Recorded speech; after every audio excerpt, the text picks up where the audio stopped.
My name is Sadaf Khan और मैं यहाँ पर पुलिस पब्लिक लाइब्रेरी में एक हफ़्ते से क्लासेस अटेंड कर रही हूँ। मुझे यहाँ पे काफ़ी अच्छा लगा आकर के। मैंने यहाँ पे आकर के बहुत कुछ सीखा जो शायद मैं कहीं और या फिर घर पे बैठ के ख़ुद भी नहीं सीख पाई थी। और यहाँ पे हमें रिजवान सर ने बहुत चीज़ें याद करवाई, बहुत सारी चीज़ें हमें नॉलेज गेन करवाई।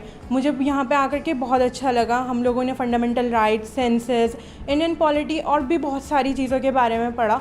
मैं आपको कुछ चीज़ों के बारे में बता सकती हूँ। हमारा देश आज़ाद हुआ था 15 अगस्त 1947 में। हमारे कॉन्स्टिट्यूशन को बनने में 2 साल 11 महीने 18 दिन लगे थे। हमने कॉन्स्टिट्यूशन को अडॉप्ट करा 26 नवंबर 1949 में और इनैक्ट किया हमने 26 जनवरी 1950 में।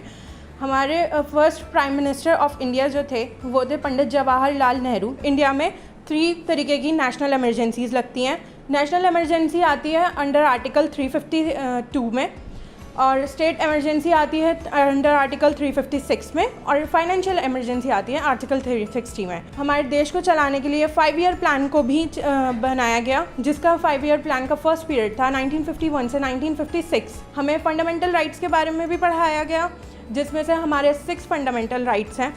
हमारा राइट टू एजुकेशन जो हमें मोस्ट इम्पॉर्टेंट है, जो हमारे लिए मतलब कंपलसरी है कि 6 से 14 ईयर्स के स्टूडेंट को पढ़ना ही चाहिए, वो अंडर आर्टिकल 21A में आता है। Right against exploitation 23 to 24 articles में आता है। सबसे मेन जो हमारा फंडामेंटल राइट है वो है right to constitutional remedy, article 31 to 32।